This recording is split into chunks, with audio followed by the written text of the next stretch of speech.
Hello, ladies and gentlemen. My name is Tim Sedano, your favorite paranormal investigator, here to speak on various and sundry subjects regarding the paranormal. Some of you are migrating over from YouTube, where you saw me there, and I will continue to be there.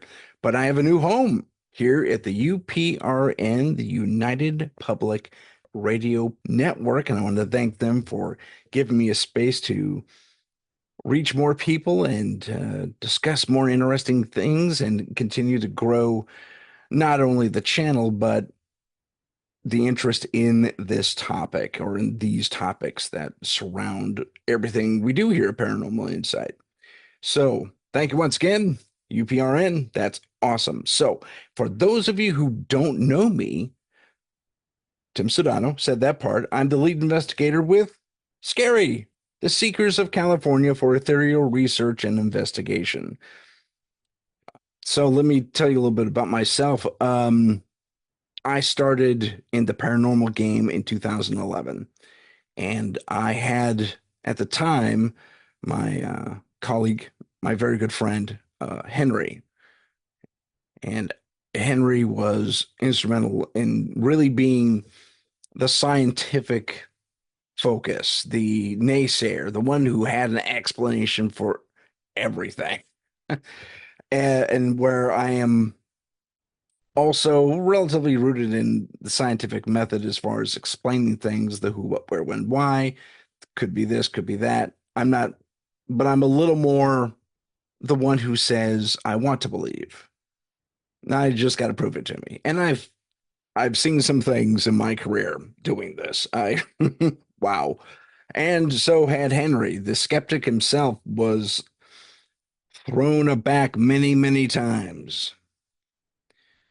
Um, not about a year into our foray, or was it a year? Was it 2 years? I think maybe it was 2 years into this foray. Oh no, I don't think we brought her on to like 2013, 2014. I'm sorry. So 3 years.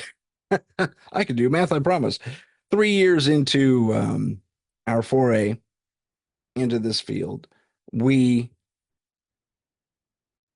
had need of a psychic, and it became pretty evident that we needed one because a piece of audio here, a piece of video there was getting us to a certain point, but we kept hitting a proverbial wall with our investigations. We couldn't come up with certain answers that our clients kept asking of us.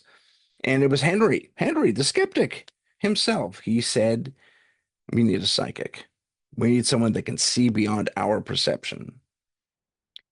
So the hunt was on, and we worked with a few psychics here and there, but we landed on the one who would become our third in this endeavor.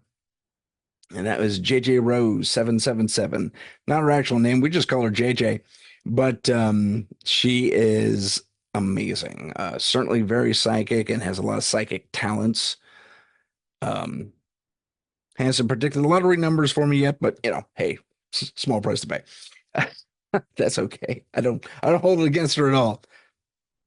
But JJ came on board, and she was called up on this one case we got the last minute. And at first, she wasn't even quite able to make it. And then she said, no, no, no, I cleared a few things. I can make it. She comes out. This is her debut now with us. She waits outside. Henry and I do a tech through. We take base measurements, take a few pictures, all that fun stuff. And the clients are in the house there.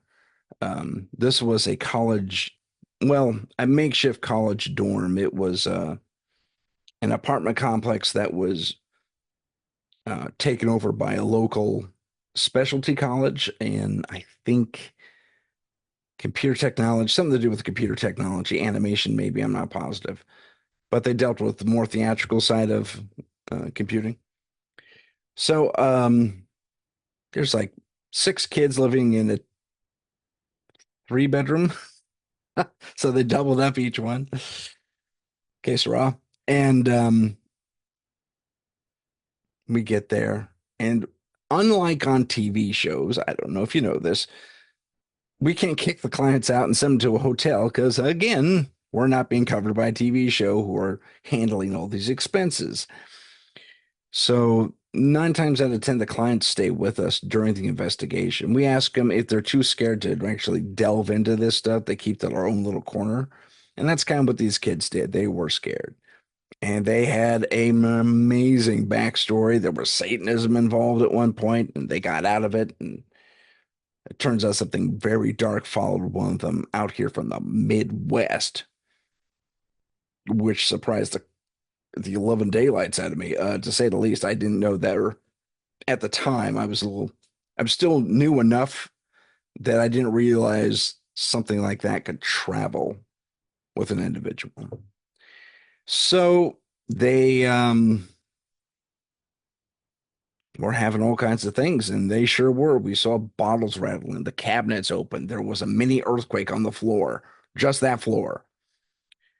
Because we ran downstairs and checked with the neighbors. Did you hear anything? Did you feel anything? No. Anyway, so we go back in.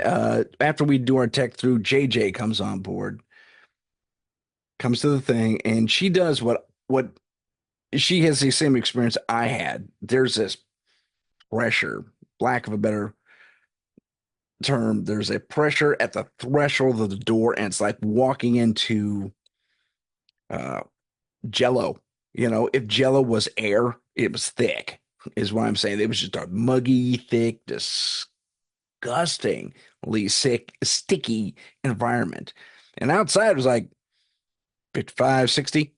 California cold, I know, but still it was really cool compared to this place. And they had their AC maxed out, and it was working because we put our hand up to it and it was ice cold right there. But you pull your hand back, couldn't penetrate this muggy atmosphere that was being generated, apparently by this entity.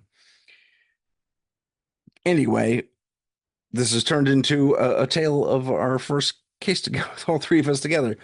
That's fine. We get pulled aside by JJ, Henry and I, after she does her little cursory walkthrough, feeling things and kind of talking to talking to entities that we can't see. Forgive me, there's a small speck on my computer there. Excuse me. And she pulls us outside. We go outside in the balcony. We slide the door open. I should mention this. Muggy, muggy, muggy. We cross the threshold out into the balcony. So nice. So cool. So relaxing. Refreshing, even. Um, and she says, okay, these kids are in the bad way. Now, at this point, we had heard their story that involved Satanism and last minute heroics, and it was something straight out of a movie, but it actually happened. I was able to verify it at a later point. And she says, okay, what do you want me to do? And I said, well, what can you do? And she says, I can get rid of it. I said, for how long? She says, well, I can get rid of it. What do you want to happen? She just let me decide. And I said, okay, I'll put this one to the test. I says to myself, I say, nuke it. I don't want to ever come back here again. And I want these kids to live in peace the rest of their time here. And she looks at me, you got it. Okay. Give me a few minutes to prepare. In the meantime, talk to them or something, get the interview on tape. Now, on tape, we had just gone digital partially. We had these teeny little cameras. They were roughly the size of a cell phone, and they were kind of useless because the batteries, all the batteries to all of our equipment drained in the first 15 minutes of being there. Um, so we're hot, we're tired, and we can't record anything. So I plug one of these little cameras into the wall. Can't be DC, or AC. I can't recall. So I can't beat AC. It's AC, isn't it? So I'll plug in the camera, get it booted up, I turn it on. It took 3 tries to get that thing recording, I might add. and we do a short re-interview with them just to get their stuff on camera because their story had not been told.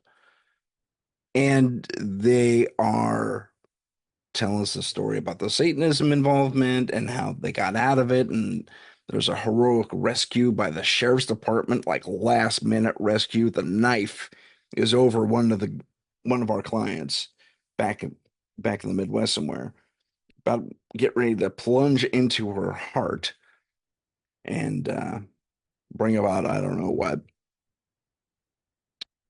And the sheriff's kicked the door in at that moment and freeze. And she was rescued literally at the last possible moment. Um, so, oh, so we wait and we're interviewing. We're listening to this incredible story, and it actually it comes to an end. I look, Henry and I are looking at each other. Do we have any more questions for them?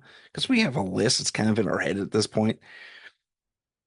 I was like, we need to answer to anything. And we said, did we cover this one? Yeah, we covered that one. And then now JJ has walked back into this one room in the back of this apartment where she said I could not record her. And she said, you can't record me this time. It's like, oh, okay, whatever. And that's when we feel the concussion blast. So to give you a visual, and whether you're a Star Trek or a Star Wars fan, there's that moment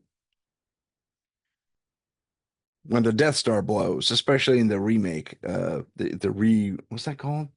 The revised version where they added that Praxian wave, that energy wave that comes out. Star Trek 3 is where they actually grabbed that idea from, or Star Trek, sorry, last one, Star Trek 6. Sulu's out there doing his thing in his own ship, and they experience that boom, that wave that they have to sail through in order to survive. And well, that is what it felt like. Now, if you've also been to any sort of reenactment where they have cannons, be it a coastal reenactment of a pirate invasion or a British invasion or whatever, or you've seen the Civil War reenactment, they have cannons, ba boom. Those cannons go off and you feel it in your chest. Well, that is what we felt. We didn't see anything like the Praxian wave, but that's what went through my head pretty much as it was happening, as it hit me, you know. And it didn't hit just me. It hit the skeptic himself, Henry, who was sitting to my left. And he and I look at each other, and then I asked the group of our clients, and it's like four of them, and I said, "You guys felt that?" Yeah, they all nod, no words, nod. And Henry says, "Was that another one of those little earthquakes?" I said, "Dude, that didn't feel like an earthquake. It's just the way it hit us, you know, it hit in the chest. You feel earthquakes in your feet." And that's not what happened. So it was this ethereal boom that we all felt. And it came from the direction of where JJ was standing in the other room.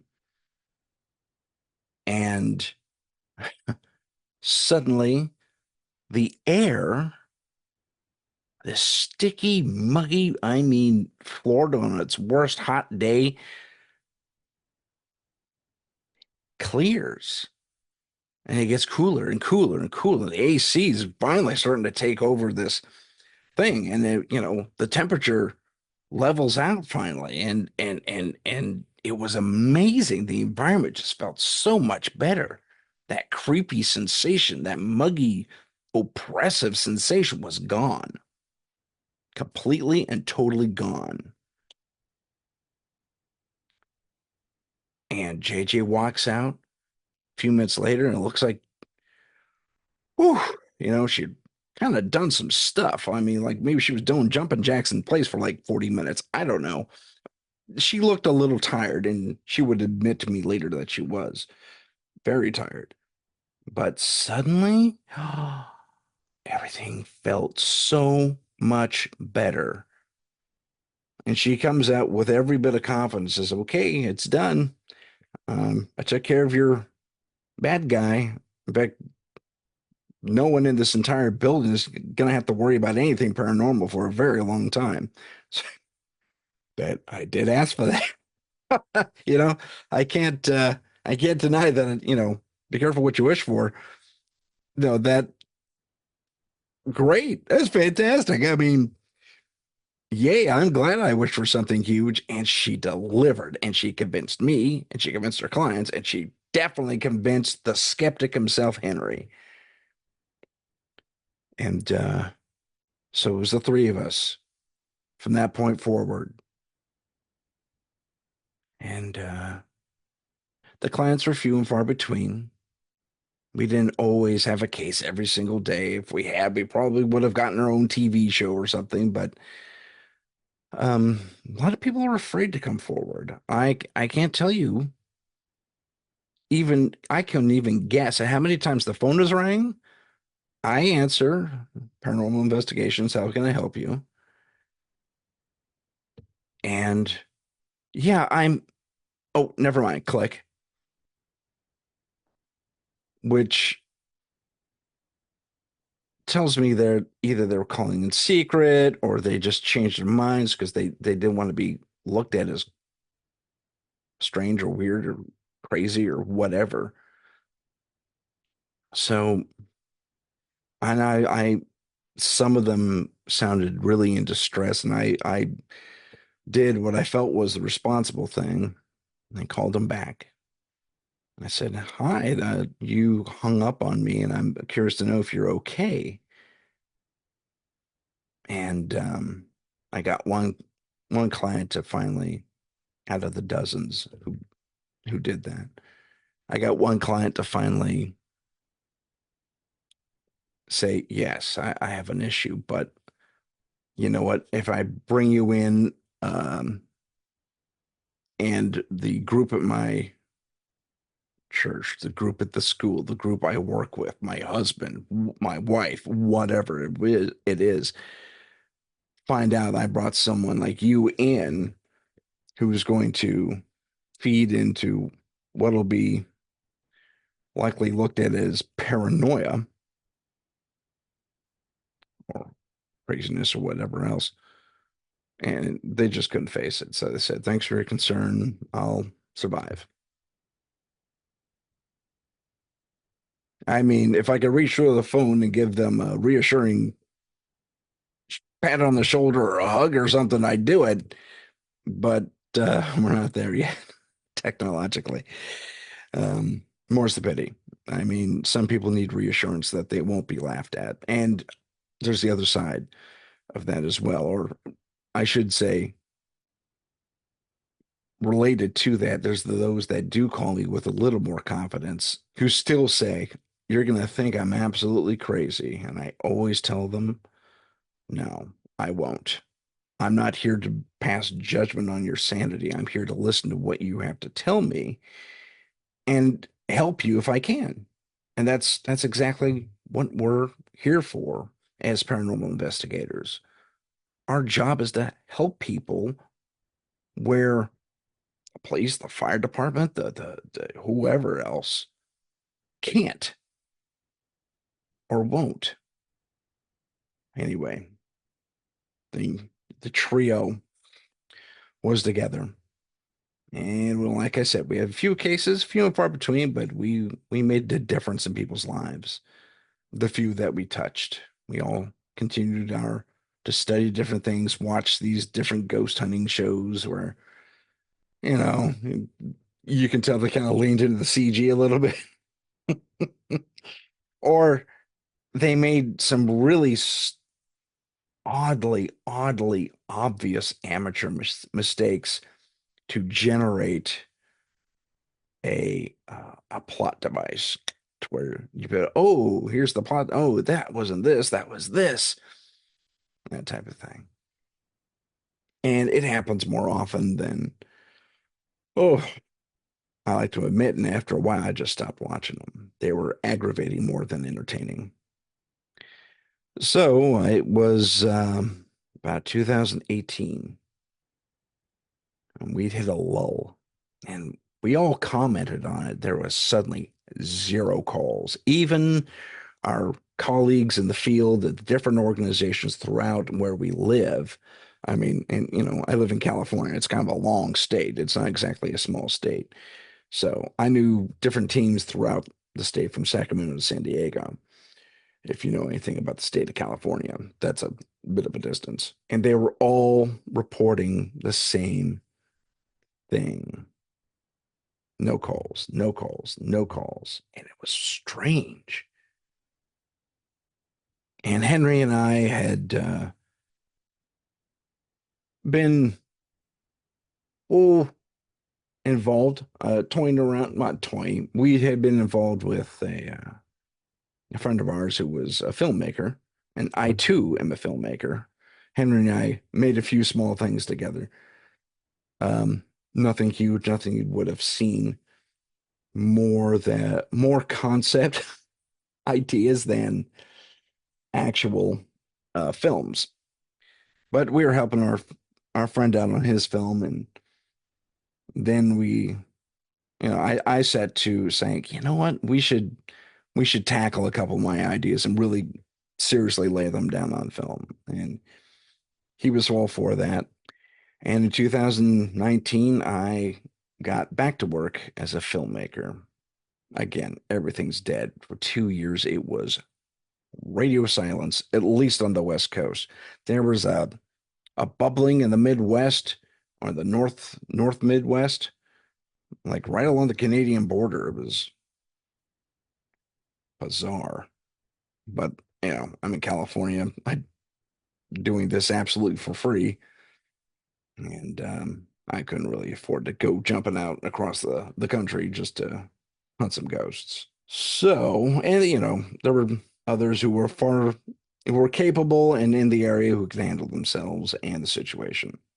So, 2019, I write a script, I rewrite the script, and I got into film school. I mean, this is what I was going to do with my life, and I perfect the script as best as I can, knowing the limitations of an independent movie and what that is going to both generate and look like. And my goal was to be better than everybody else, deliver a proper, frame rate. Don't don't show it at 30 frames. Show it at 24 like everybody else. As an example. So we got together, we got a cast, we got a crew, we shot it. I edited it. I'm a professional editor. That's my uh, day job, for lack of a better term. It's contract work here and there, but that is what I do. And come the end of 2019, we go to Los Angeles and we try and pitch the idea. We had a complete thing, a concept piece anyway, for them to look at. And it had its flaws still, things I couldn't overcome at the time because I just didn't have access to the better technology, um, like most folks do nowadays. So, and I'm taking advantage of that personally, but I digress. So we were trying to pitch it, don't have a lot of luck. And this is November 2019, and you might recognize that timeline or dateline, excuse me. And I come home and I get sick, like really sick, like super, super sick. And I'm out for the entire month of December, practically. I think I got better just in time for Christmas. And my whole household got it, whatever it was. It was like the most powerful flu I'd ever had in my life. Really knocked me on my butt. And come February or March, we start hearing about the dreaded pandemic that was coming and hit and took everyone offline for 2 years. And my movie, the one I worked very hard on for a year, went absolutely nowhere. And by the time 2022 came along and we were all better prepared to go out into the world and make new stuff, my stuff was already obsolete. I shot it on a lesser frame, not frame rate. Um, I shot it at 1080p and everything had to be 4K at that point. So if you know what I'm talking about when I say that, now you know. If you don't, feel free to hit pause and look it up. So it was during that time where it was fear, it was doldrum, it was both at the exact same time. It was scary boring, I guess the way to think about it. I was working remotely, and that's all I had. I couldn't go out and ghost hunt, and I got a few calls, but conditions in my state were especially severe, and fraternizing within even the smallest groups was fraternizing. Fraternizing? I think I used the wrong word there. Getting together in my and small numbers in my state was well frowned upon, unless they were family, and then who cared? So, um, long about the beginning of 2022, I start hearing about remarkable. JJ is all about the podcast, listening to tons of them, left, right, and center. And she turns me on to them. And I say, hey, should I do my own podcast? I ask her because I have a ton of experience as an investigator, and I could probably lend a voice with some knowledge to back it up into various things, including hauntings, UFOs, Bigfoot, all that fun stuff. So she says, yeah. So 2022 in March, I believe, I started this podcast. And it was upon really thinking about putting all this together and building the collateral, like the logo and all that fun stuff, then I really wished Henry was here. We could do it together. Well, Henry had moved away in 2000, very, very early 2020. Yeah, 2020. And it was a movie made more for his family. Um, one of them was severely crippled, I guess is the way to put it. Couldn't do stairs, and he lived in a three split level home or something like that, and it was really hard to get around unless you had strong legs. So he moved them out to the middle of the Sun Valley or Suns. It's out not too far from Bear Valley. Beg your pardon. And he and I and JJ, we're all staying in touch. JJ and I are still local. He's off down there, and he comes up all the time. He has business up here, so it's not like he disappeared until August of 2021. The world was finally starting to look a little bit normal. Bans were lifted, and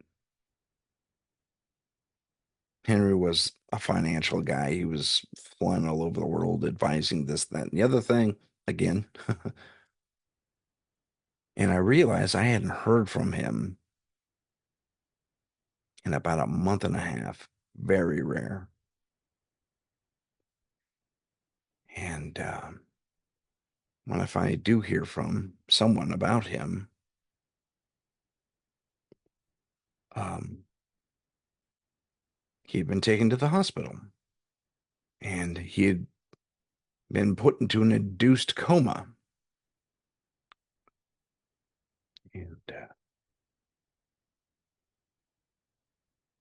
it was so strangely sudden, his disappearance. And because he was up here, like I said, a month and a half before, helping one of our other friends with their film project.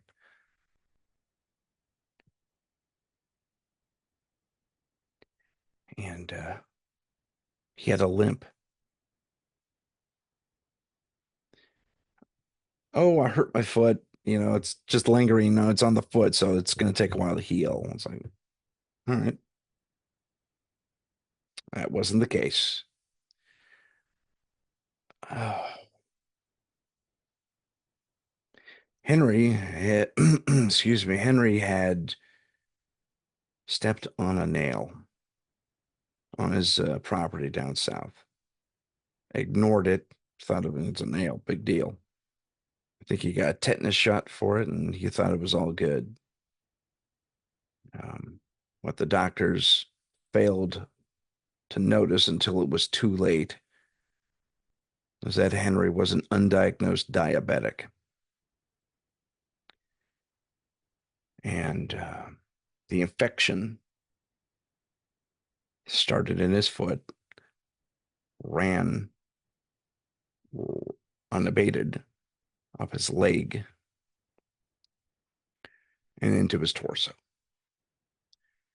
I got this secondhand from a friend of a friend who was down there that Henry was discovered passed out in his front yard.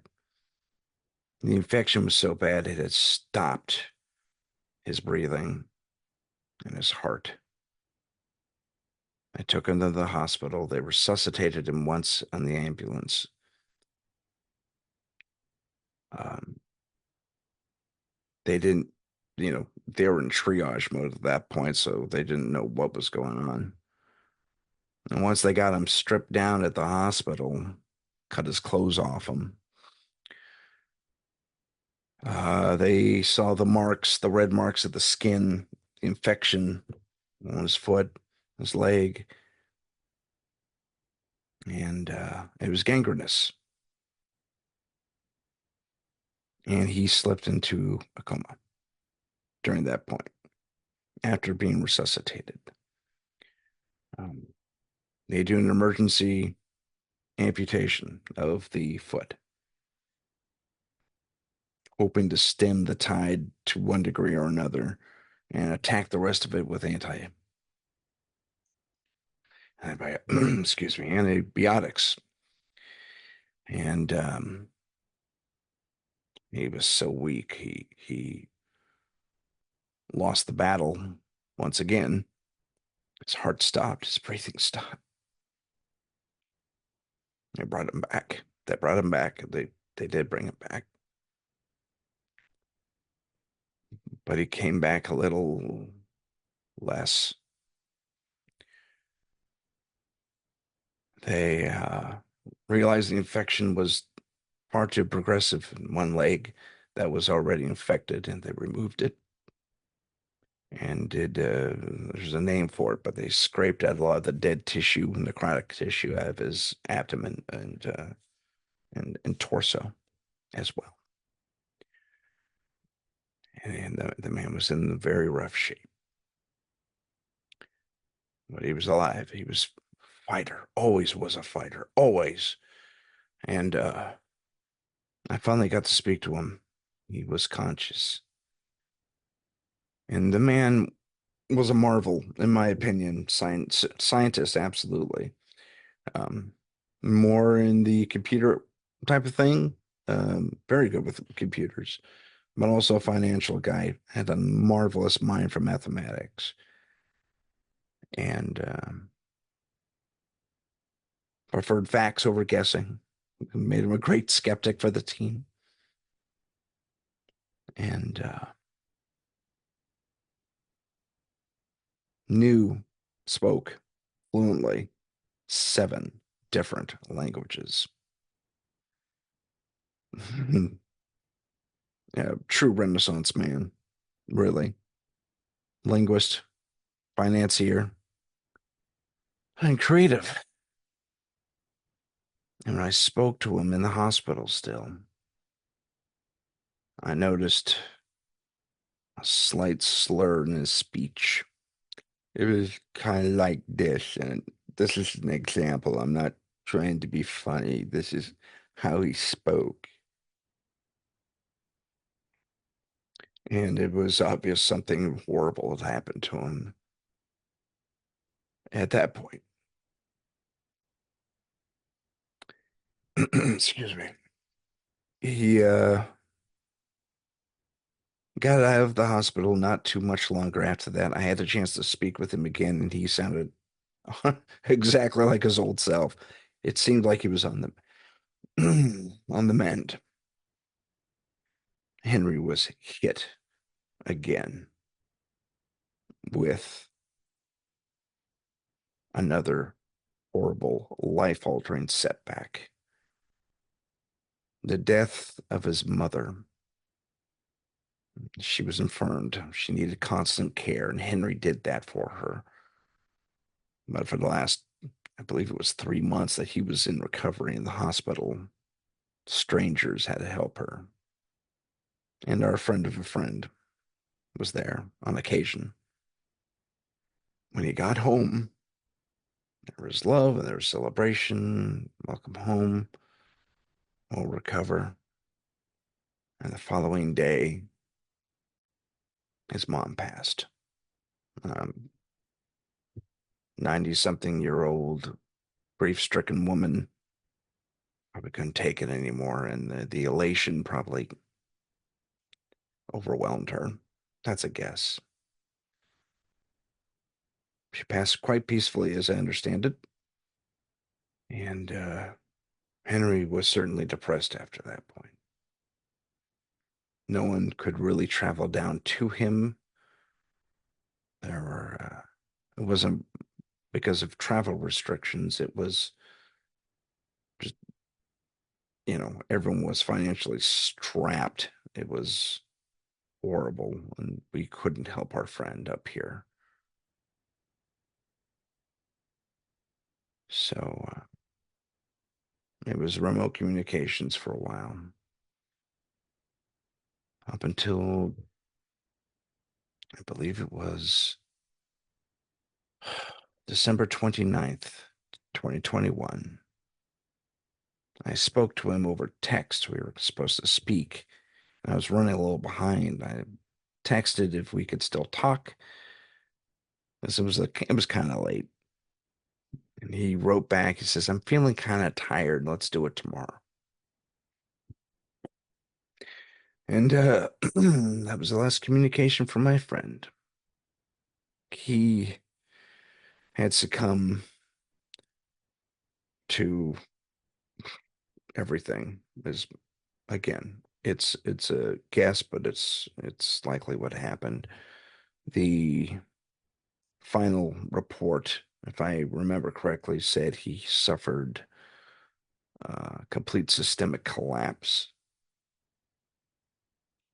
So the infection took him because they missed something, or the antibiotics weren't doing enough, or maybe he didn't take his pills. He was on his own at that point in a very depressed state. So, and there were two. And JJ and I continue to help people.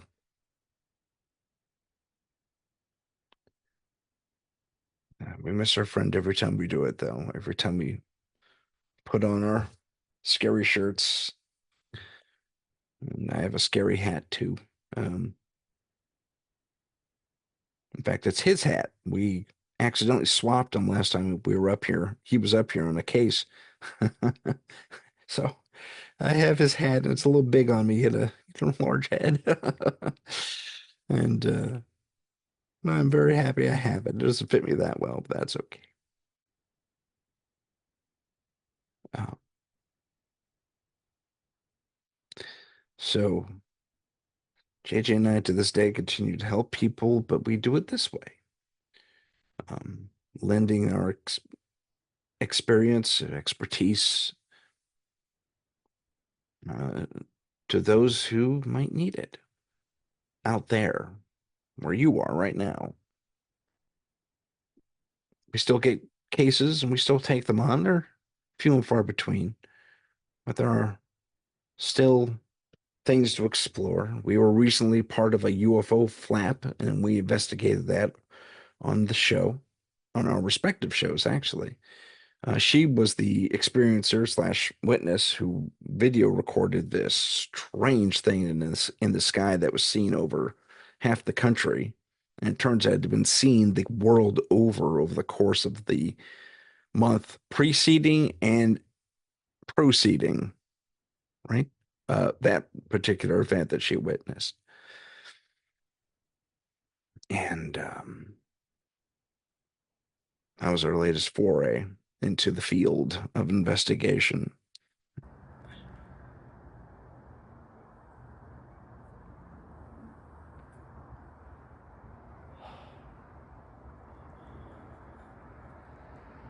Okay, now my phone's pulsing and I'm doing nothing. Like, the phone is doing that on its own and I'm not moving. And I have no clue what that is.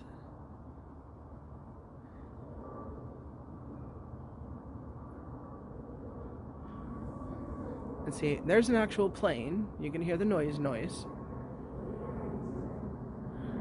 And we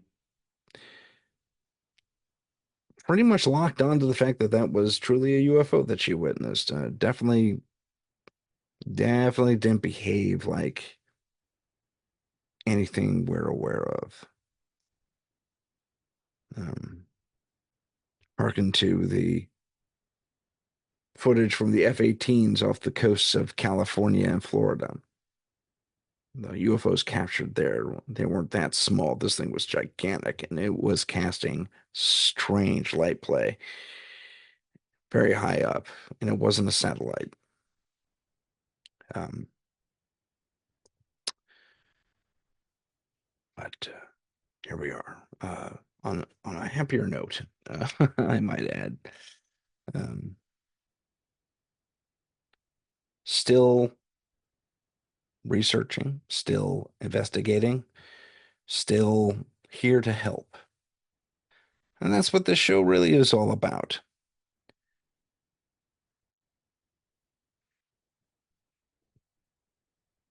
As we move on to the next part, I will let you in on, oh, I don't know how much of a secret it is, but I should inform you of my background. Maybe I did already. My background as a filmmaker, especially an editor, has me doing more than just merely slicing scenes together or splicing scenes together. It's um, doing CG work. It's doing audio manipulation. It's studying how audio behaves. Um, I'm very in depth. I get pieces sent to me all the time. Is this fake? Is this fake? Is this fake? And I do my due diligence and go through it and analyze those pieces. And some of them are fake, and others you go, yeah, I think you got something there. So one of the few things I do not do that my partner JJ Rose, paranormal partner, I should say colleague, um, does. JJ does. She handles possession. I do not. I will assist from a distance, like outside the room. I will not go in there. Um, that's a something I've yet to overcome, and I don't want my fear to lend any power to whatever is happening with a possessed individual. And that is a battery for these things. So, yeah, one of the few things I won't touch, just because it's gosh, I just don't have the fortitude for it or the tools really to deal with it. I'm the kind of individual that If I go into a situation, I need to know how to survive it, get out of it, and get out of it as unscathed as humanly possible. Um, the goal of anyone in a fight, really. So yeah, not possessions, not me, not demons, not me. Everything else I will tackle. I will tackle everything else but that. But that's what JJ is for. She can tackle those things. She can help. And I'm going to undergo some training, I guess you can call it, in the near future where I will add that type of thing, dealing with possessed folks to my repertoire. Won't happen right away, but it will happen. And speaking of demons, the segment that follows this very lengthy introduction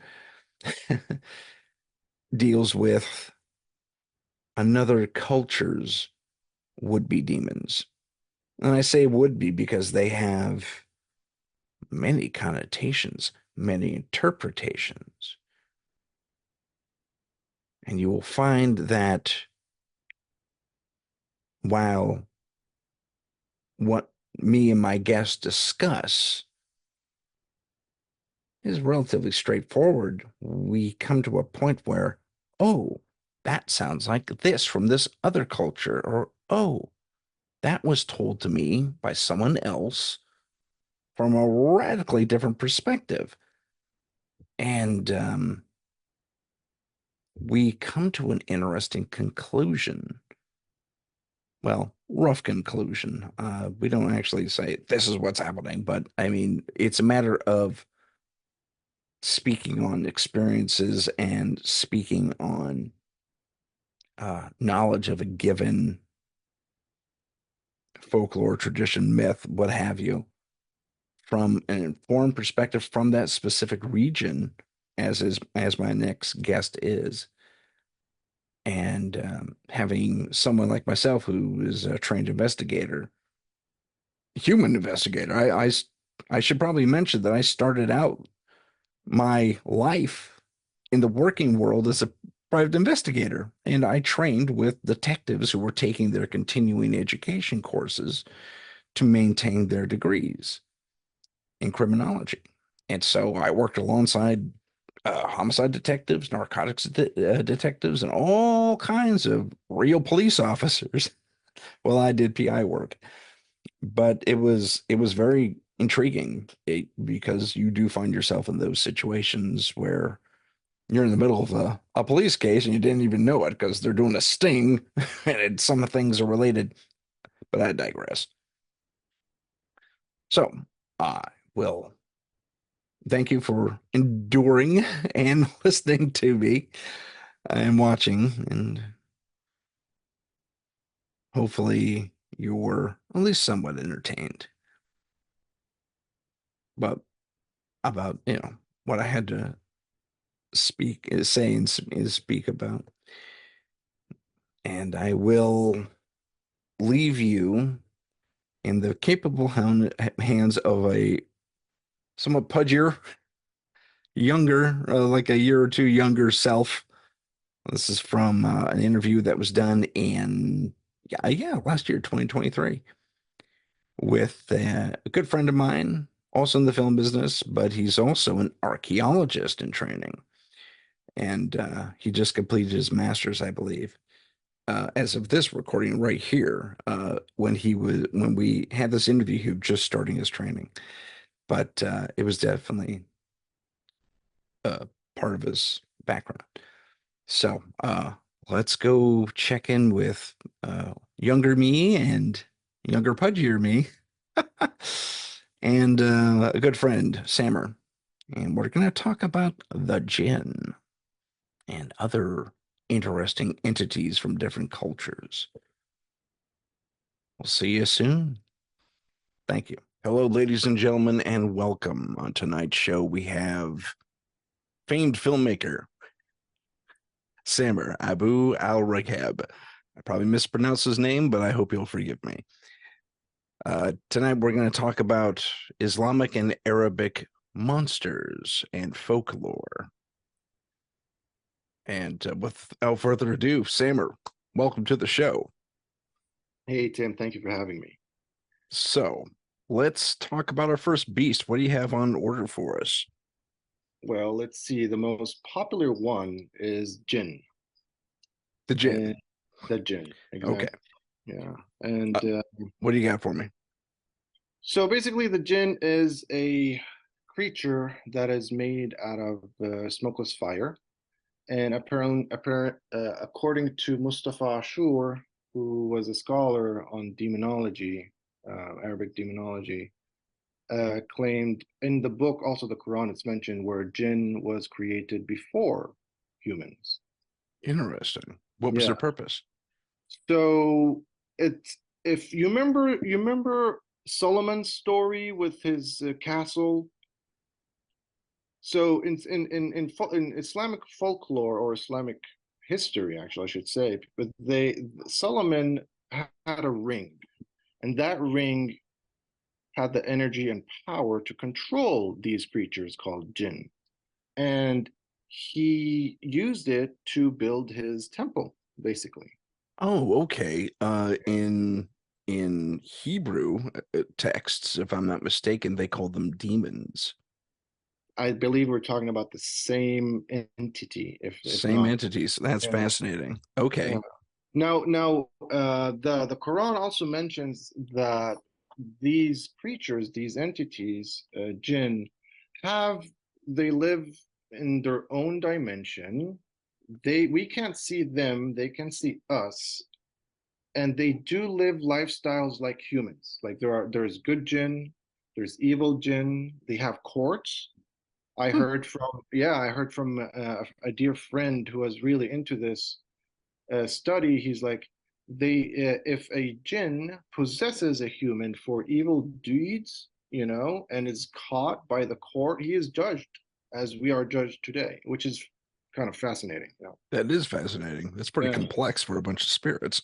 I know, So, right? Yeah, yeah, they have like a whole culture and everything going on, in their realm. yeah, exactly. That is very peculiar. Okay, so they have the ability to see us through their realm, but we can't see them. Is that correct? That is correct. Okay, so are they just watching us because are we like their TV? In a way, I guess, but Uh, there's um, some there are types of jinn, of course. I forgot to mention. okay.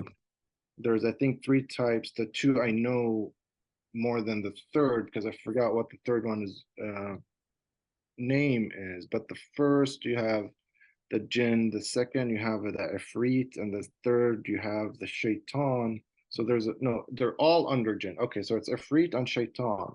Shaitan is from shaitan. Shaitan is Hebrew, but its angelic name is Satan. So Ooh, that's where the name came from. Now, ifrit, uh, demon from the jinn, is more of the evil doers of jinn. They're very powerful. I think they're shapeshifters as well, versus the regular jinn who is just smokeless fire with interesting. with superhuman powers. Like they could time jump, leap. They're fast. They're strong, etc. etc. Sorry, so the more Western version of Jinn or the genie, and does that play? Is there any truth to the three wishes and the rubbing the lamp and all that fun stuff? So I don't think there is. I think that's if you remember the 1,000 Arabian Nights or Oh, so. That's where it came from. okay. If you see a genie, it happens to be one of the good genies. Now, jinn, they could, if they, let's say, hypothetically, you decide to work with them, which you can through witchcraft and Okay. uh, you could communicate with them. They'll, if you ask for a wish and they could do it, they are capable. If they are capable, they'll do it for you. Of course, for a cost. Nothing's free anywhere. Yeah, I was gonna ask. There must be a trade-off. There's a trade. There's definitely a trade. It's Okay, witchcraft. gotcha. Come on. Yeah, So yeah, yeah. yeah, so they could make your dream come true, for example. And let's say you're so deep into it, it's not materialistic in a way that, hey, go bring me a case of $1 million. I don't think it works that way. Okay. Uh, are they able to do that? I believe so. They could interact with all physical forms on Earth. Hence why Solomon had the ring and they built him the big temple, you know. Okay. But it's more of like it becomes favors of make this happen for me in a way that no one gets hurt and I get that job, for example. They are Okay. able to do that, you know, because they could possess people, they could manipulate people, you know. Okay. And Interesting. yeah, and I think that's where the three wishes came. I don't think it's real, really, but you know. There's no, I don't, I'm not saying necessarily that it's real either. I'm saying I was just curious about the background about where that idea came from. Right. Is if I'm not mistaken, there was also something regarding, and this could be the tale of the thousand Nice. nights, um, where there was a woman who was in trouble, and she had to keep telling a story every day in order to stay her execution. Hmm. And I'm drawing a blank on that. If anyone watching this knows, go ahead and write so in the comments. I'd like to be a little more informed. Um, I just thought of it too, but and I thought maybe that was the source of the story. That this is one of her stories that she told in order to entertain the Sultan, if I'm not mistaken, who was pretty much just dangling the axe over her head. It's like, Right. what are you gonna do? What do you got for me today? I So could see. Okay, that's a big probability. Yeah, I could see that, you know. so there's that aspect of it. There was a fantasy built around these creatures. Have you ever heard of any actual interactions? I I have I've heard many stories of people being possessed. You're talking about possession right now, right? Well, whether it's possession or just I heard someone this. catches their crotch on fire. There's a video out there where that happens. There's a bunch of guys running Really? around the old area, and That is their clothes just start lighting up in patches. One of them gets her crotch caught on fire. I mean, there's no fire around there whatsoever. These guys are doing like a mediocre paranormal investigation, and they start freaking out. They start praying to God as they're running around with that their front pants on fire. And it that's seems to be spontaneous, but at the same time, I could debunk it. I could say, okay, these guys are messing around. They probably have like a fire starter thing on them where maybe. they Yeah. could. I mean, it's not beyond the realm of impossibility. Do I think they actually did that? I'd be surprised if they actually had the tech to pull that off in a little village somewhere out in the boonies. Right, right, right. I mean, there are places. So jinn in folklore, in Arabic folklore and Islamic folklore, like to live in places or be in places that usually humans don't occupy. So an abandoned house. They That's love interesting.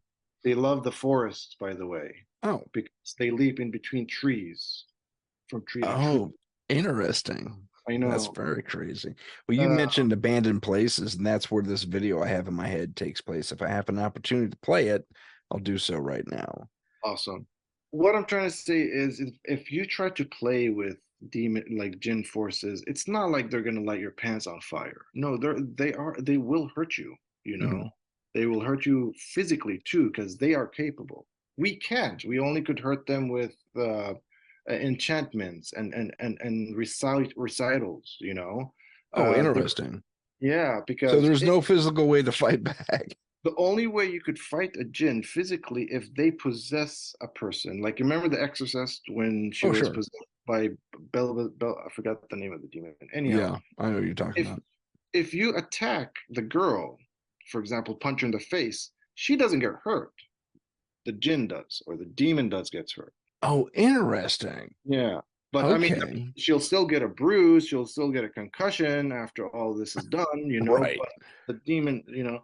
So it's kind of like that. We cannot hurt them. It's Okay. very hard to, yeah. Okay. That's interesting. And you said there were three kinds. Yeah, the last one is ghouls, ghoul. Ghoul, Yeah, the like shapeshifter ghoul, like ghoul, like Ghoul. oh, that's interesting. Uh-huh. Because in Western mythology, that has a completely different connotation. It's almost like a zombie. Exactly, yeah. But the one similarity in between the zombie, the Western ghoul, and the Eastern ghoul is they both feast. They're both feasters, or they Yeah, eat. they feast on the dead exclusively, correct? Yeah, and Okay. the Djinn ghoul feasts on bones mostly, and that's why they're found in cemeteries. Gotcha. Okay. That's interesting. That's very cool. Um, one of the okay, now remind me of the what the Ifrit do again. Are they different somehow? They are smaller in size. They're not made out of smokeless fire. They are transparent.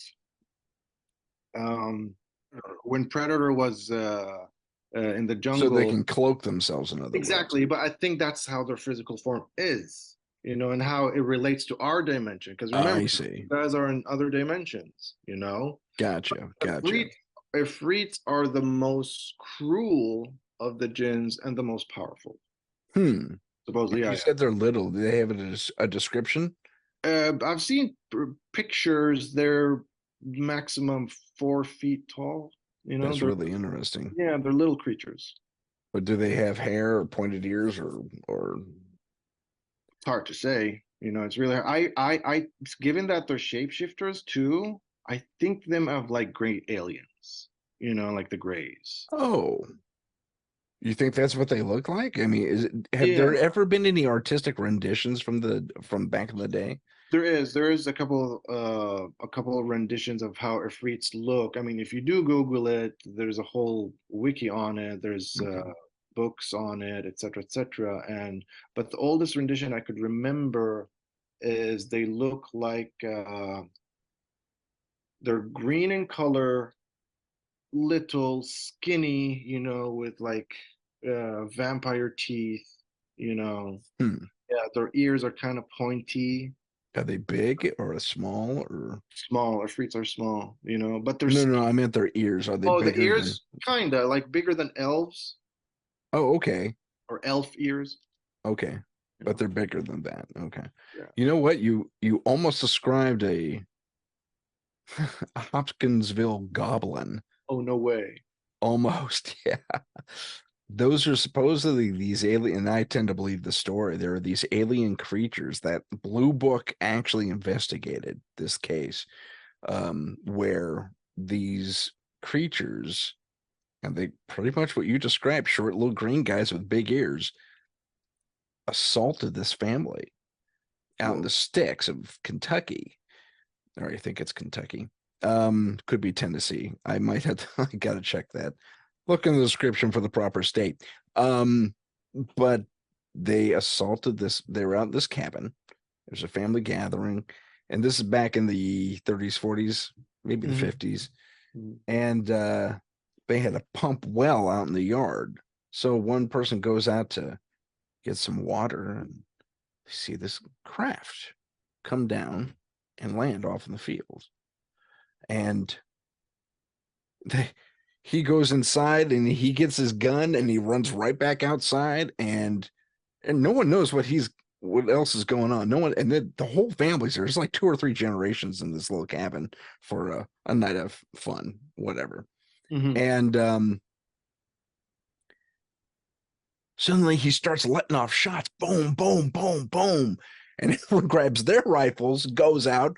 What are you shooting at? You will not believe it. I mean, these little green guys, and he gets not even a few words in the description. And on the overhang of the porch where they're all taking kind of cover and firing from, this hand comes down, grabs the other dude who just walked out by the hair. I don't have hair, so you have to, but and pulls him up like this off the ground a little bit. The other guy wheels around, bam, fires off more shots. It is a shootout that goes Wow. one way, but these little guys are bizarrely tough. They'll take the hit, they'll roll, they'll tumble, and then they'll get right back up. and start coming at you again, and they're kind of tittering and giggling. That's what the impression was. They're having fun. This is a game for them, Damn. and they're nearly indestructible. Yeah, nearly indestructible. I think one of them does take a hit, and there's some green blood left behind.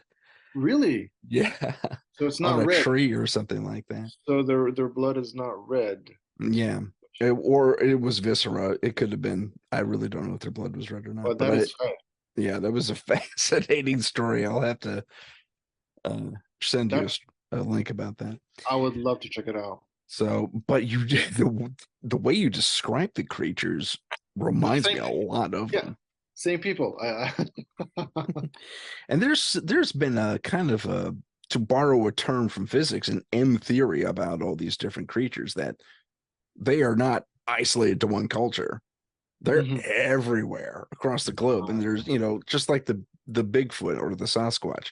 There's Yeti, there's Yahweh, not Yahweh, the Wawa. I'm mispronouncing it. The ones in Vietnam, the little one, Right, little ones. But there's a ton of them. There's a whole group of them around the world. And they're different, heights and shapes and sizes and colors and all that fun stuff. So what's to say that's not the case for most of our creatures? right, uh, yeah. Cryptid creatures, whether we see them or not. I mean, look at we have Loch Nessie, Lake Champlain, same thing. There's a creature supposedly there too, and they're both described roughly the same. So, no, I think there is a kind of a unifying thing I across believe the so. globe. Oh, totally. I believe so. I think all these creatures we grow up listening to or reading about, all the folklore, I believe for every culture has one or the other with their own interpretation and similarities, Oh just yeah, all scattered around the globe. So I I think agree. that's pretty I cool. couldn't agree more. That'd be something fun to explore. Actually, do a Oh, totally. comparison. It's Oh like yeah. today we're going to talk about this, that. See, they got him here, they got him there, they got him here. That'd That'll be be a fun. nice study. Yeah, that'd be a fun study to do. Good show too. So that's the Djinn, relatively in the nutshell. Before we move on, anything to add? Not really. As I said, there's good Jinn, bad Jinn, Hmm. there's evil Jinn. They have kids, children, they have jobs. So they have relatively similar lives to us. Very much so, very much so. And it's not clear in the Quran how and why exactly the creation of Jinn in the universe we live in, other than, what I explained earlier, because we know that God, Yahweh, or Allah created man and women to worship him, and Hmm. yeah, that was the finest creation he did in the universe. That's why there's that story about Lucifer or not, Iblis, I mean, kind of Lucifer is the same story, but Lucifer is the angelic name of Iblis, where he's like, bow down to Adam, that's my finest creation. And he's like, no, I don't want to bow down, screw you, and That that thing is flawed. That totally. I human mean, thing. yeah, I'm Yeah. perfect. It's this, yeah, yeah, so that's where the conflict starts. Hmm. I think that's about it. Okay. What's the next creature on the list for us? Well, we talked about Ifrit, ghouls. Ghouls are really interesting, actually, because you catch them. I'm not sure. I haven't done much study about ghouls and what they're made of, like versus fire versus like transparent goblins, etc., etc. What their materials are, but they're more in this realm than the other. Now, we know this in physics. I mean, I'm not a physicist, but in physics, quantum physics, and all the mechanics, we talk about dimensions. Hmm. Yeah, supposedly there's 11 dimensions with their equations, and in Islamic folklore and Arabic folklore, these dimensions are we're in the third dimension, right? And the jinn, for example, is in the fourth or fifth or sixth or seventh. They actually have a number system where these different creatures come from? That's theory, theory. Oh, I thought it was actually written down somewhere. I think they're written down somewhere. No, it's not hypothetical. I mean, they've done so much study on how do jinn come to this world? If are So some scholars say they live with us. They're right here. We can't bump into them. There's a city like where I'm living right now. There's a city right here of jinn, for example. They're Oh, living okay. their lives. Yeah, they're doing their thing. Blah blah blah. We don't see them. They don't take up space. They don't do. They don't. They could inflict. They could come into this dimension and start causing trouble and whatnot. Mhm. But if you think about it, it's like, okay, so theoretically, they're this space. What is it? What, dark matter they're talking about? Is that they're talking about dark, and you see what I mean? So I see what you're saying. yeah, that's the I think the battle of how to prove these creatures do exist. I mean, the best proof we have are the documented possessions, the written possessions of people. A lot of, and I mean, we've seen the movies. True, we've seen many documentaries, but when these scholars do believe there is a fine line between mental psychology and possession. Yeah. And this is where it gets really weird because their belief, I mean, these are scientists, Yeah. they've they're not stupid people. They really understand this. There's way more to this world than we know, Right. and that's where it gets really scary. A mental person, yeah, can show behaviors of craziness, etc., etc. Depends on the condition. But when you have a person that's like similar to that, but still, he's or she is the outlier with the behaviors of they do. So I heard a story once. I didn't. Okay. I was told the story that there is this person who was possessed, and the entire neighborhood knew he was possessed, and they couldn't get the jinn out of him. I was like, how do you know he's possessed? He's like, well, he was diagnosed by a bunch of psychiatrists, and they're like, dude, there's nothing wrong with his mind. Mm. He could draw a clock, he could write, he could read, he could everything. But these boastful behaviors are really weird. You know what he would do? He would go buy a pound of beef, raw meat, and eat it at the counter. You know, Wow. yeah. He would be on his balcony. He'll take off his shroud and start humping the air. Okay. Yeah, weird stuff like that. That is strange. And apparently he'll ejaculate. Now the scholars, these scientists, they're like, yeah, well, he's not humping the air. He's actually humping a female demon. That's how they looked at it. Wow. Yeah. So, It's very interesting. So you would there was there's a term for that, and I have a story about it myself called clinical possession, hmm, and that sounds about pretty close. Like wild behavior, relatively normal as far as the spectrum of study goes of mhm, the human condition, but there was an acquaintance of mine in high school. We weren't friends per se, but I knew of him, mhm, and he was in my English or my history class, and it was he was always kind of a super metalhead, really into the culture, and that's cool. I like metal too. That's nothing, but I mean, this guy was super into the culture, and then Christmas break happens. We come back 2, 3 weeks after the holiday, and this dude has cranked his involvement in this, you know, the metal side of things has gone almost completely satanic. Like mhm. he's dialed it up to like 20. He skipped 11, went right to 20. And everything is an argument. Everything is at conflict with him. What are you looking at? Are you listening to me? Are you reporting what I'm saying to someone? So he started getting a little spun out about it. And the last thing I saw of him, he just in the middle of class, we're in the quiet study period. He takes his desk, upends it, throws his book at the teacher, and says, "This is nothing but lies. It's all lies. All of you are suckers." And he cusses a blue streak and storms out the door. I'm getting the effing, out of here. Pardon my French. And out the door he goes. And the teacher is flabbergasted. He finally gets on the phone and says, "Oh, okay, we got an issue." And we didn't see it happen, but we heard others who did see it happen, that he was pretty much tackled by the local security. And then the police came and tackled him, and it took like 4 or 5 people to get him in the car.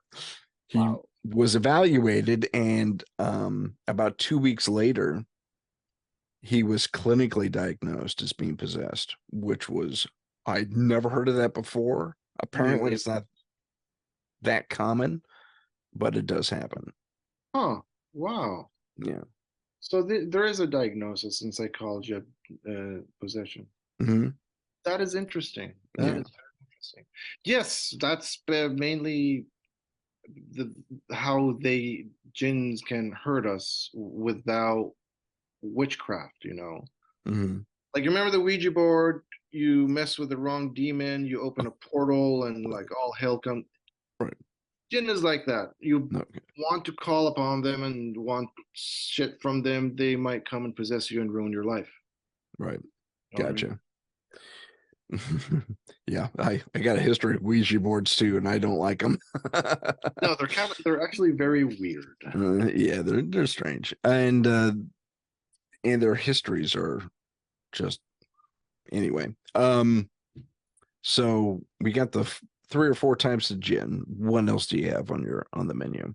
I believe that's it for the kinds of jinn. Okay. Shaitan is another one. Shaitan is the normal, average jinn. And Didn't again, didn't you say that was also it translated to Satan? yes. However, in Islamic folklore or in Islamic belief, it's shaitans. They're in the millions. Satan, there's one Satan. Right. Not- Okay. Go ahead. the word though, shaitan, Arabic, shaitan, which is Hebrew, it was derived from Hebrew, and the Christianity is Satan. So That's there's a species of demon, a culture, if you will, of not demon, but jinn called Satans. exactly. Really? Plural, Satans. Satans, shaitans. Wow. Now, wait a minute. That actually takes me to something else. See, I'm telling you, there's an M theory to all this stuff. I can see it. I can see it. There's a legend going back, I think, to either Samaria or Babylon. I want to say Samaria, where we had the Anunnaki on the earth and they were controlling people. And one of the guys there was akin to Loki, but he was kind of, the mischievous bad guy. And it was interesting. In the original Sumerian, he was, as the tales are told, he was actually a buddy of humanity in general. He didn't want them to be slaves. Huh. So he set about sabotaging humanity against the others. And his direct translation was similar to what you said. And I'm sorry, I can't remember what it was, but it was the Satan. That was the name. That was his title. The Satan. Yeah. That is so weird. See, I'm telling you, cultures. There's a total M theory thing happening, I think, here in the supernatural world. That's amazing. The little dots that connect. I wonder if we're all talking about the same entities or entity. Could well be. I mean, different point of view. Mm-hmm. Now, the funny thing is, he's depicted wearing a goofy little, remember that old band Devo with the hats, the red hats that went up like that? You remember those guys from their German, and they had a few hits. But it looks like he's wearing one of those weird hats there, those frisbee hats they wore, but it has horns coming out the side, Hmm. which is kind of like Loki with his Yeah, horns, with his right? horn. And Huh. then we have Satan who has horns, True. That's true. which leads me to another funny thing that always struck me. You mentioned Solomon earlier and Yes. his ring controlling things. Well, I remember a story in the well, it's all Old Testament there, but during the stories of Solomon, where he was chit-chatting with one of his demon slaves. It's funny what happens in these stories. But he says, hey, so, and the way he talked, I could see him. It was almost like he knew they were from another dimension because he pulled them into our world every day and put them back. But from his perspective, they were all male. So he asked one, "Do you have females where you're from?" "Oh yeah, totally." "What do they look like?" He says, "Uh, give me a second." So the demon works a little magic, And pulls a female into, our realm, and it's what is described as an onyxgelis. I'm probably mispronouncing that, but listen to the description. Beautiful female on the top, on the bottom, hoofs. goat or sheep goat attributes. Hoofs, yeah. Okay, that is also from Greek mythology. That is Ah. a satyr. Or yes, a satyr too.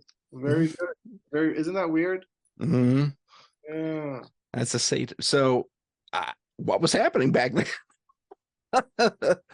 I mean, the story. I mean, because Greece and Persia, they collided, man. They didn't have the same No. blood anywhere. Not that I'm aware of. No, but they probably shared a lot of. So Solomon goes back to about I'm 1100. sorry. I jumped. You're right. I jumped. No, no, no, no. You're fine. You're fine. You're fine. But Greece, I mean, older than 1100 BC were the Minoans. Minoans are, I mean, it's weird. We really don't know where they came from because it goes back 3,500 years ago. Weren't they an offshoot of the Phoenicians, or vice versa? Well, actually, they probably traded with the Phoenicians. The Phoenicians were the sea raiders of the White Ocean or the Mediterranean. Mm-hmm. Minoans are the ones that occupied those islands, those Greek islands. Right. Yeah, and they always had the bulls. Yeah. Yeah, very good. And so that goes back 3,500 BC.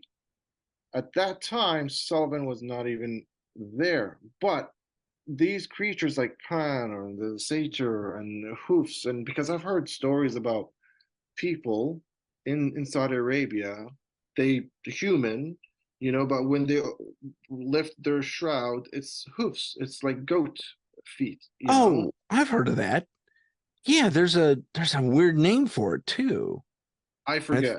I thought it was mostly women who did it too, Prob- which is, prob- Probably or they appeared as women they anyway. appeared as women, but nonetheless, I mean, But there's another connection between Onyxgelis, I keep mispronouncing it, the satyr, and the Saudi Arabian mhm, monster. goat man or goat Go woman. go girl. Now in America we have a goat man. In Oh, our really? legend, yeah. In Oh, like no way. Louisville. I'm probably getting that wrong too. It'll be in the descriptions. I have a lot of That homework is to so do. cool. Yeah, I never heard that. But yeah, humanoid bipedal goat person. I mean, with the horns and everything, just like a satyr. Jesus. And Okay. there was even a show where they were going after him, hot on his trail. Now, you got to take some of this stuff with a grain of salt. It's a TV show. I don't know if they were playing pranks on these guys, on us as the audience. I don't know that there's anything legit, but apparently one peed on one guy and Huh. temporarily blinded him. It's pretty interesting, the various types of connectivity across, well, the Mediterranean for the most part, that we've Yeah. discovered. as far as ancients go. Um, what else did you come across in your search for Islamic and Arabic beasts? Let's see. I guess we covered all the types of jinn. Mhm. Iblis, Iblis, the mighty one. Iblis is, there's two variations of Iblis in Islamic and Arabic folklore. Can you just Islamic, spell that real quick? Iblis Okay, thank you. or Eblis. Now, supposedly, some scholars claim that he's Lucifer, the fallen angel. Oh, Yeah. another Now, one. it's the same. I think it's the same.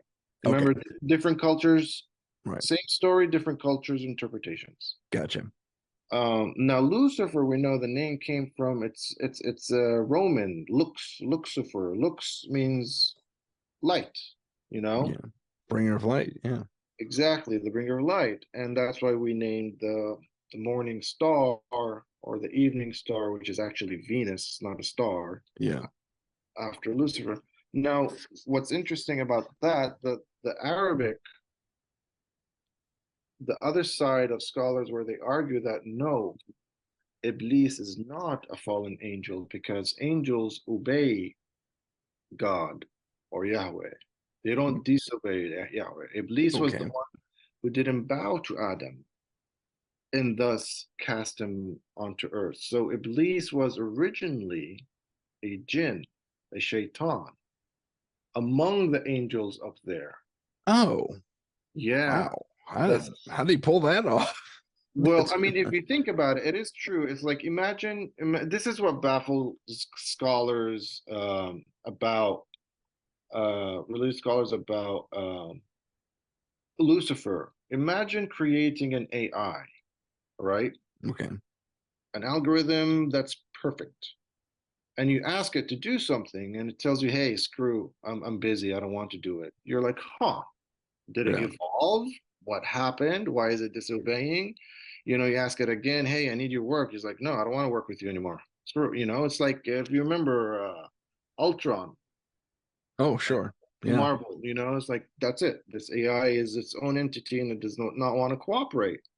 Gotcha. Well, it sounds like Lucifer. He's like, no, I'm better than Adam. Adam's made out of clay and I'm made out of light or whatever. No, I'm not gonna bow down to that. You come on, man. I mean, I thought we're together. You see, like this argument. And Yahweh's like, no, dude, I created you, Yeah. and now you're disobeying me. What am I gonna do with you? Okay, go to Earth.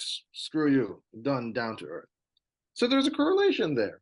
But the scholars that claim that Iblis is not an angel for the purpose of believing the algorithm Yahweh created will never disobey the creator. Okay. So if he was an angel, he had no choice but to obey. Therefore, he Exactly. cannot be an angel because he disobeyed. Is that the Exactly. logic? Okay. That's the logic behind it. Gotcha. Mhm. And supposedly Lucifer or Iblis is the king of shaitans. And Oh, yeah, okay. Now we have more connectivity. yeah, Okay. Okay. yeah. And because when he was cast down, he's like, he threw a couple of words at Yahweh. He's like, okay, I'm gonna make your kingdom fall by what was it? By the entities of man or something like that. And the only way he could approach a person is by forms of possession. Hmm. And how is he gonna possess the entire world? Because I don't think he has that power. So he needs an army, and that's why Gotcha. yeah, he's like the big boss. Hmm. Now, okay. Now we have a more, I guess, digestible correlation to Catholicism and Judaism, where Hmm. there's, you know, the devil, Satan, whoever, and he has his minions. Hmm. Okay. And that's Interesting. interesting though, because I've never heard it, and I'm sure it's out there in the Judeo-Catholic world, but I'm Catholic. I've never heard that much description given to who was who and who did what to what. And I mean, that's really fascinating to me because there should be, you'd think there'd be a little more talk about what happened. But it's Totally. like, well, it's more like it's like talking to, they teach you these things in caveman talk. This is what I remember. I went to Catholic school for a single year, but nonetheless, what we were taught was Satan and evil bad, Satan no Satan, God only, God good, pretty much like Oh, that. I mean, oh, that's a bit. I mean, and it's just so nebulous. It's like, yeah, I see where you're going. You're laying down the law, as it were, you know, good, bad, bad. But that, it's I at least in my day, they did not go into the details that apparently the Quran really dives into. I didn't never heard it described that way in the Torah either, and I'm not, Jewish. I'm not Hebrew at all, and I know.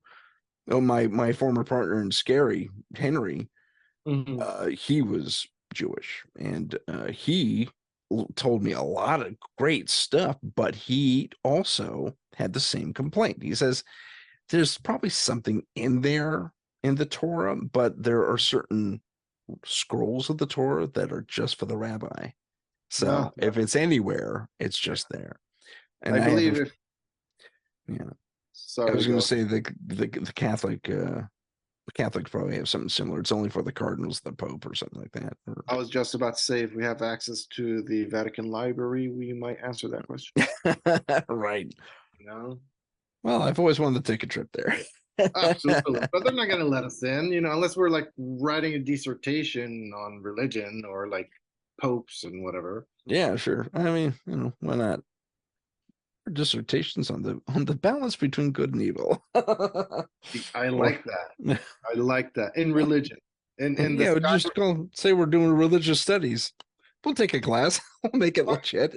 Yeah, that is pretty cool. So, yeah, that was really fascinating to me that the Torah and not the Torah, I'm sorry, that the Quran and I would assume the Islamic faith actually dives into these details.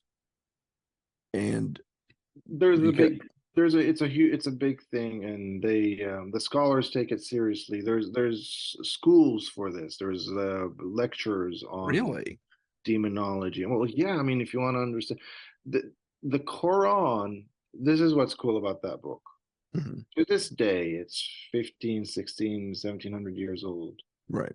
They are still, and we're talking about the old scholars of Arabic language, the linguist, and the Islamic culture Mhm. in that that surrounds the book.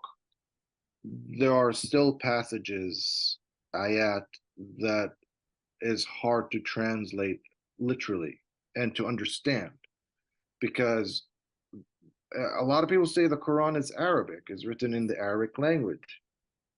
I read Arabic. I read the Quran. I still don't understand it. There are archaic words in there that could have meant something else back in that day. Have there been that many iterations of, I mean, I imagine there have that many iterations of the Arabic language? Well, not really, other than slang, but the Quran is written in Arabic. Uh, Hmm, it's discourse, it's old school, it's like Old English versus English. gotcha. So that Quran is Old Arabic versus the Arabic we know now, you know? Okay, so there is that separation, but is it wildly different? Because Old English is practically Germanic. Still, I Yeah, mean, I read English. I could make out Germanic words, yeah, not good point. understanding. Yeah, but this is, I think, so. It's it's hard to say. It's really, really, really hard to say what the discourse was 1500 years ago when the Quran was written. See what I mean? I It's do. really hard. And the Quran, by the way, was not written by the the prophet on a daily basis. The Quran came together 200 years after the prophet died. That's similar to the Catholicism. Yeah, peace be upon him. Yeah, yeah, no, and I mean, he Mhm. would go to the cave, do his meditation. Gabriel will come down. They'll hash it out, and then he'll go back and talk about it, and he'll write it down and put it away, and start, studying it. But that discourse, no one speaks that language anymore. Hmm. You know? Interesting. Yeah. Yeah, it is. It is. That's why it's confusing.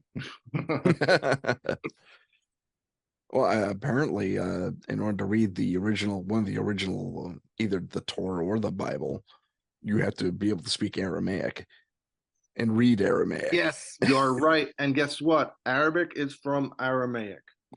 Oh, Yep. interesting. Yep. Because Aramaic is I, Persia and Arabic is Arabia. yeah.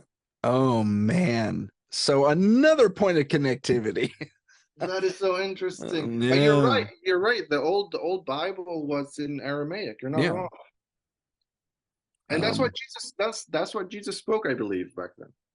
yeah, I think those in that area actually spoke like 3 or 4 different languages anyway, because it True. was during the Roman occupation. So you had Latin, Aramaic, which is kind of local. I think Arabic, that was also local, Hmm. and Hebrew Hebrew and Phoenician, and you know. Phoenician. I'm sorry, I forgot about the Phoenicians. The Phoenicians were there, and I'm Yeah, sure Greek, because Greek was before Rome. right. Good point.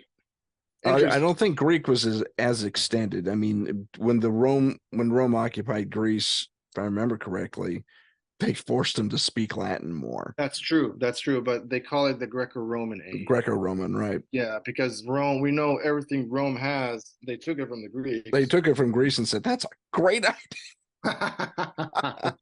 We could do better. idea."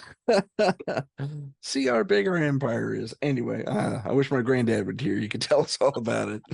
Um, I wish so too. yeah. But for those who don't know, my granddad was a history major, and his passion was ancient Rome, so he knew everything about it.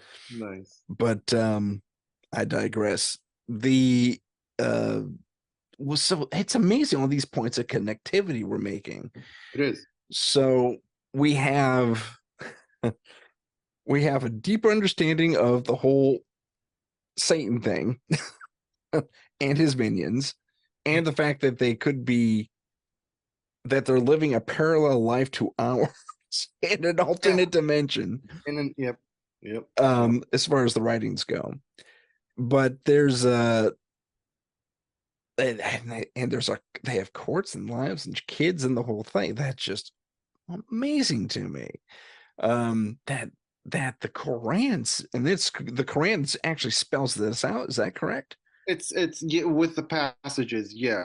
Okay. It mentions how Jinn was created before man. It mentions that they live lives similar to what men or mankind, I should say mankind. Mm, And so it taps into it. So I mean, there is a whole surah. Surah means like a whole book on Jinn. It's mm. called the Jinn, and it's on Wow. Jinn. Yeah, yeah, yeah. I am educated tonight, ladies and gentlemen. Let me tell you. Um, So, and yeah. if I read it, I'll probably understand 10% of it because again, it's an old dead language that, yeah, I would need two books to translate that reading just so I could understand it. Oh, crazy. That's Mhm. amazing. The so we have that. We have the not afraid. What was his name? Iblis? Iblis, Iblis. Iblis, excuse me. And now what other creatures do we have in Arabic or in Islamic folklore? I mean, that's all I could think of, Okay. when it comes to the Jinn, basically. Was I seem to recall you mentioned, and maybe I'm thinking of the Ifrit again, a different creature that was small. That's a That free, the yeah, it's small a one, yeah, okay. the I thought goblins. yeah, I compared it to the goblins. It also uh uh reminded me of the Pukwudgie. Do you know about them? Remind me of the Pukwudgie. It Okay, so sounds the so. Pukwudgie are chiefly out of Virginia. It's, folklore going way back with the Native Americans. Uh-huh. And basically, at one time, the Pukwudgie were mankind's friend. And there Hmm. were these little dudes, about 3 or 4 foot high, kind of hairy.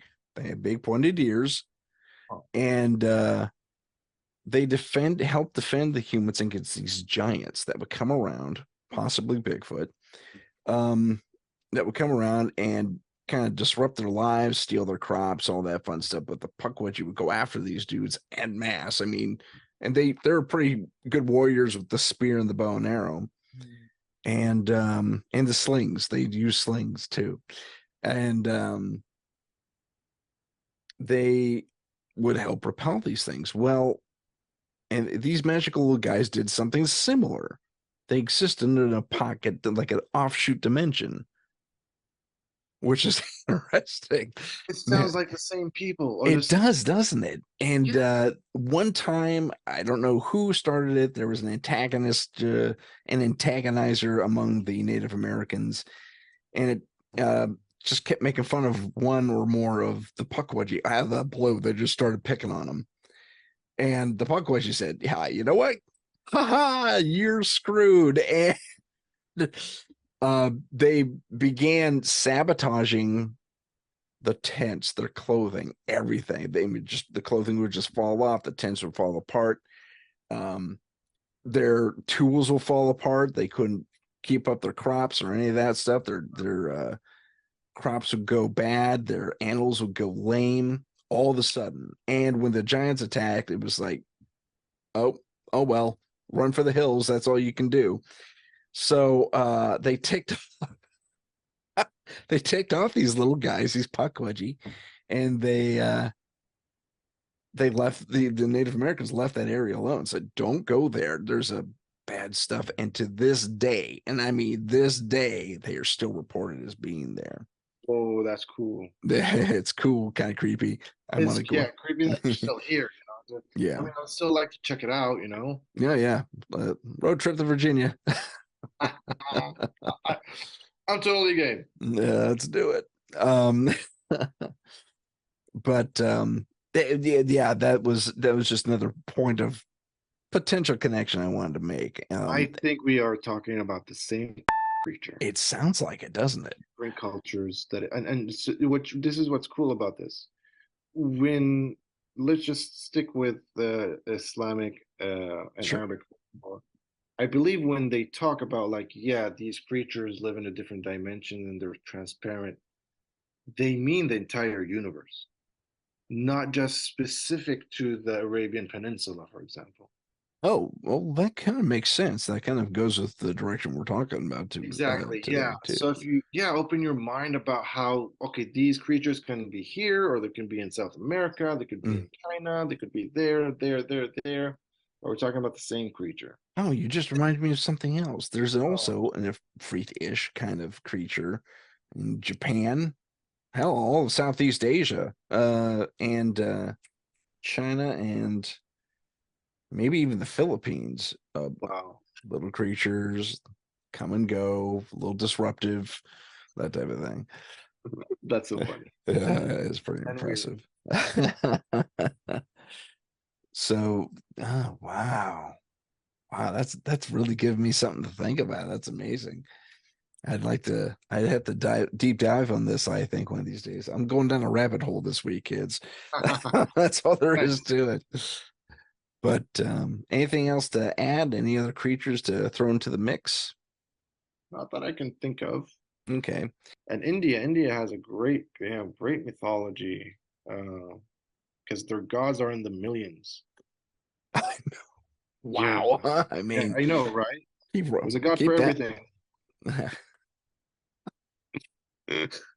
That's true. That's an insane lineup of deities. Mhm, Hold on. I do have one other thing to discuss. You mhm. went to India, and I was going to go there anyway. Among the Indian pantheon of the ancient gods, some of them were blue. Okay, Does that have? I seem to recall that that was also the case with the Djinn. They were blue, or at least some of them were. Well, that's a tough one. So again, Jinn may. So we said there were three kinds of I may Jinn. have gotten that from Aladdin, but Well, no, the blue thing does exist because there are like Egyptian gods, like Osiris is depicted green or blue. right. There are other deities there, like I think Ptah was depicted blue. Mm. And you're right, in India, there's a lot of deities that are depicted blue. Now, I don't know the specifics why, you know, for humans to have blue skin. I mean, there are people that do have blue skin. They were interbreeding, Oh yeah, there was the Kentucky Blue people for way back when. It Yeah. turns out they were cyanotic and they had a little their one of their arteries was being pinched in their neck, and this Oh, doctor said, "I can fix that." Did a little minor surgery right here, and the color returned. really? Freed That's up so that blood vessel from the muscle. Yeah, that's interesting. yeah. There are people that ingest silver for some reason. Their Oh skin, yeah. yeah. That's interesting. Now we have another blue creature in mythology, an elf. His name escapes me all of a sudden. He was a Mhm. metal worker in the Norse pantheon. Oh, North. I know who you're talking about. His Yeah. name is Brock. Yes. Yes, Brock and Sindri created Mjolnir for Thor. You're right. Right. And Brock always worked with his hands. And he So, worked and he turned blue because of it, because Sindri and always wore gloves. it's funny. It's funny. With the North. This is what's cool about Norse mythology. The weapons they created. Same with the Greek mythology. You know, they had Same Hephaestus. with Indian mythology. Yeah, they had these super weapons that we can't even create to this day. But this is what's cool about their blacksmiths like Brock and Sindri. They were working with metal not from this earth. Like Yeah. like metal that is so heavy with radiation, like plutonium and uranium is nothing. And Yeah. they'll make weapons out of it, you know? Right. Right. There was I think they mentioned sky metal. One of the religions actually mentioned, I think it might be Indian, a sky metal. Or Oh, actually, no, there's a reference to sky metal in Islam, isn't there? is Isn't there? there? I'm not Isn't sure. that what is on the outside of the? I'm drawing a blank. The big So the square. Kaaba, the Kaaba. Yes. So yeah. So that black stone. Yeah. It's not a stone, it's a meteorite. That's what I heard. Yeah, it's a meteorite and it's very valuable. It fell during Muhammad's time. Mhm. It has, I mean, I'm not sure what it has, but I'm sure it's radioactive as hell, you know. Or at least it was. Yeah. It's a metal, it's not even a stone, you know. Yeah, yeah. It's a metal. I've only seen pictures of it, and bits of film of people touching it as they go by, Oh as they yeah, they circle kiss the. it. Yeah. It's a very holy Yeah. object, you know, in Mhm. Islam. And that the Kaaba, that's basically the house of Abraham. Now, this is only mentioned in Arabic history. It's funny not it's not mentioned in the Old Testament. But Abraham, when he traveled from Ur, which is now north of Babylon, or is it south of Babylon, to the Holy Land, back then I believe it was called. It wasn't Levant. This is before Levant, because we're talking about like 2,500, 3,000 BC. Okay. It was, what was it called? It wasn't Philadelphia. Anyhow, he comes to the Holy Land, right?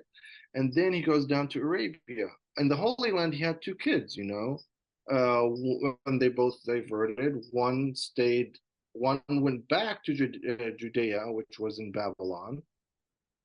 No, one went back to Babylon, then came back to the Middle East, or I should say Palestine or Israel right now, became Judea, and the other went south, which became the Arabs.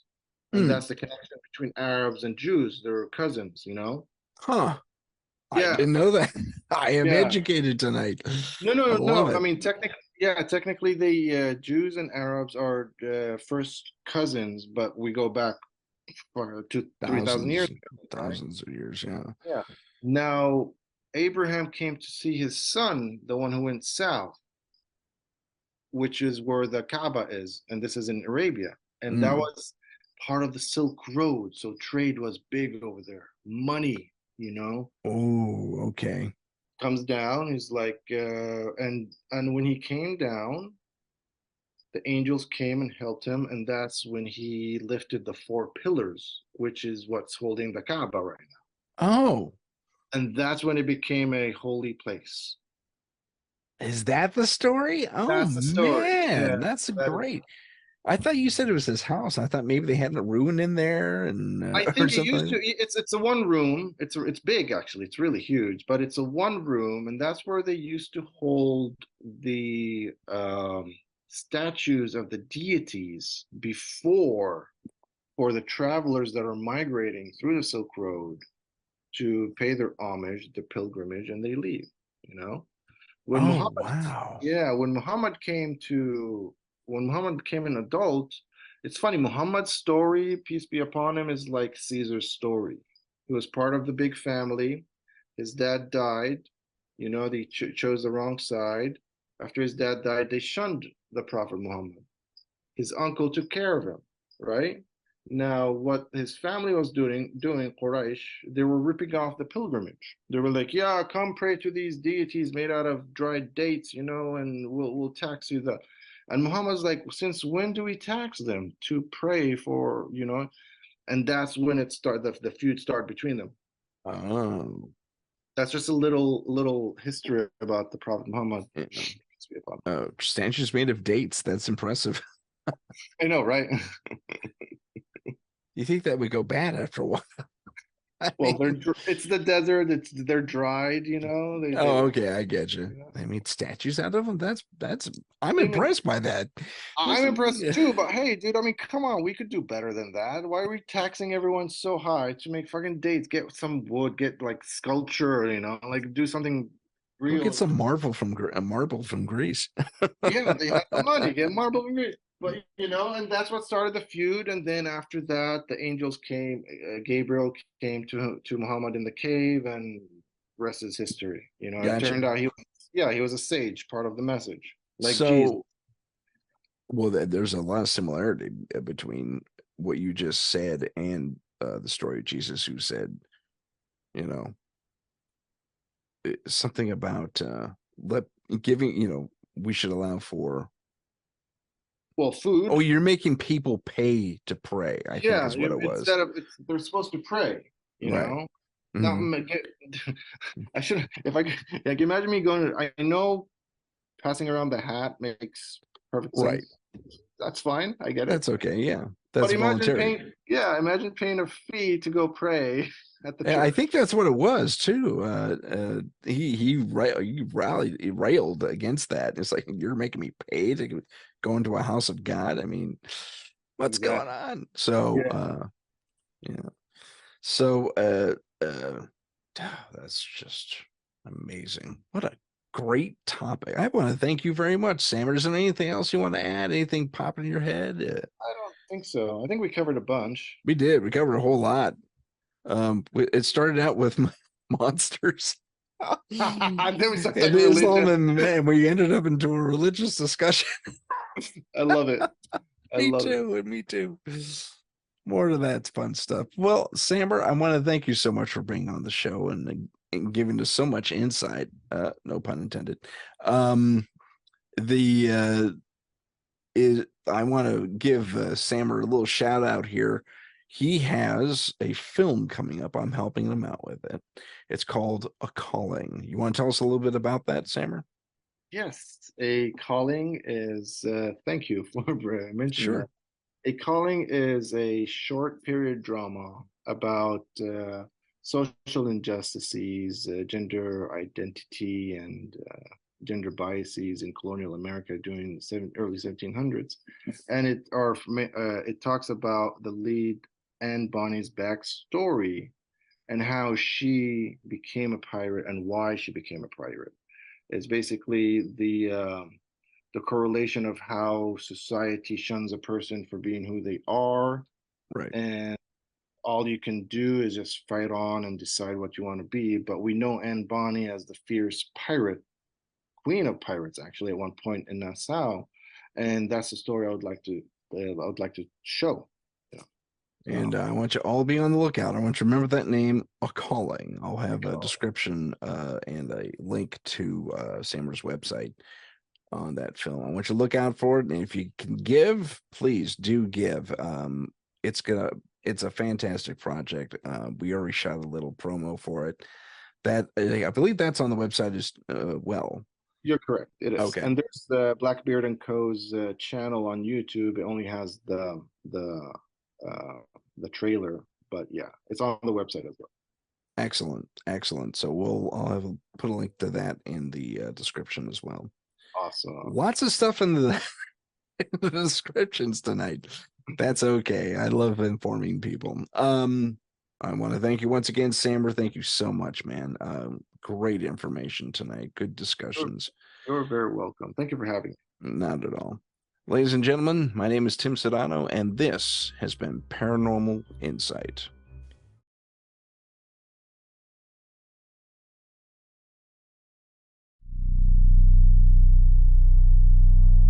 It started with an idea.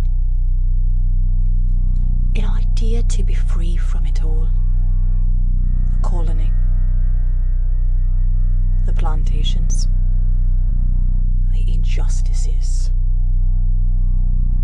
The laws. And even the family. True freedom. But the forces that be would never allow it. And so I am forced into a revolution.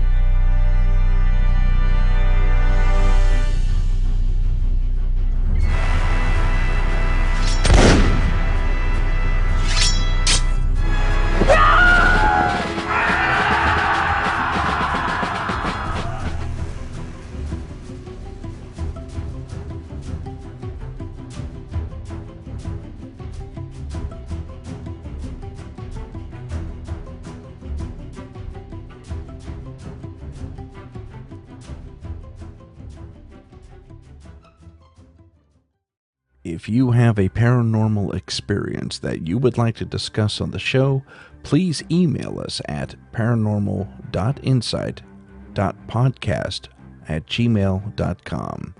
That's paranormal.insight.podcast@gmail.com.